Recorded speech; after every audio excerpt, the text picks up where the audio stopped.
अस्सलामुअलैकुम नाजरीन, मैं हूं अनीस आरिफ और आप देख रहे हैं द इंटरनल ट्रुथ। आज फिर से आपके लिए एक और काबिल सताइश वीडियो लेकर आए हैं।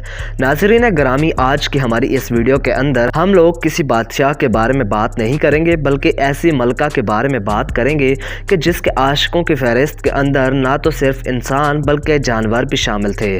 प्यारे दोस्तों, इस मलका का ताल्लुक रूस से था, जिसको कैथरीन द ग्रेट भी कहा जाता था। इसने रूस पर तकरीबन 34 बरस तक हुकूमत की। ये इन मलका में शामिल की जाती हैं जिनके नाम के साथ द ग्रेट का लफ्ज़ भी लगाया जाता है। ये मलका एक बदकार तरीन औरत थी, लेकिन इसका शोहर इसको हमेशा ही इन बुरे कामों से मना करता था।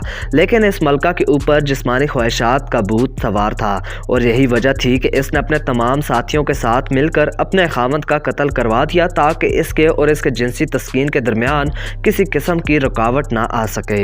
इस मलका के दौर में रूस ने तालीमी और सकाफती लिहाज से जहाँ बहुत तरक्की हासिल की और रूस के अंदर तालीमी निज़ाम का नफाज किया गया और कई तालीमी इदारे बनाए, इसने मुल्क के अंदर हस्पतालों और तिबी अद्वियात का एक जाल बिछा दिया। दोस्तों, जहाँ इस मलका ने अच्छे काम किए, वहीं यह रूस की अयाश तरीन और बदकार किस्म की औरत थी। इसने अपने शोहर की हुकूमत गिराने के बाद अपने वफादार साथियों के साथ खूब रंगरलियां बनाई, और जिस किसी को भी इस मलका पर शक होता वो इस पर चोरी का इल्ज़ाम लगाकर इसको ख़त्म करवा देती। अपने दौरे हुकूमत में अच्छे कामों के साथ साथ ये बुरे कामों में डूबती रही।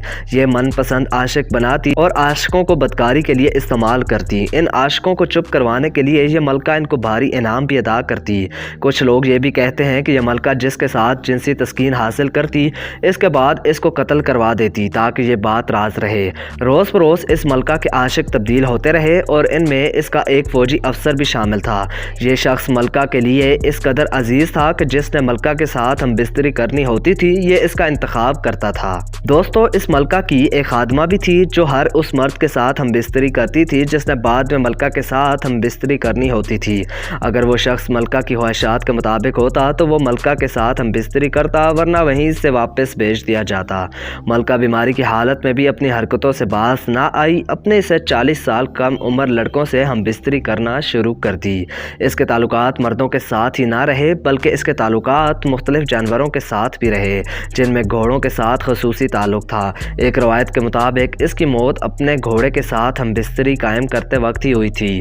तो जी दोस्तों, ये थी तारीख की वो बदकार तरीन मलका जिसके मर्दों के साथ साथ जानवरों के साथ भी जिनसी ताल्लुकात थे। तो आप इस मलका के बारे में क्या राय रखते हैं? अपनी राय का इज़हार कमेंट्स में ज़रूर कीजिएगा। शुक्रिया।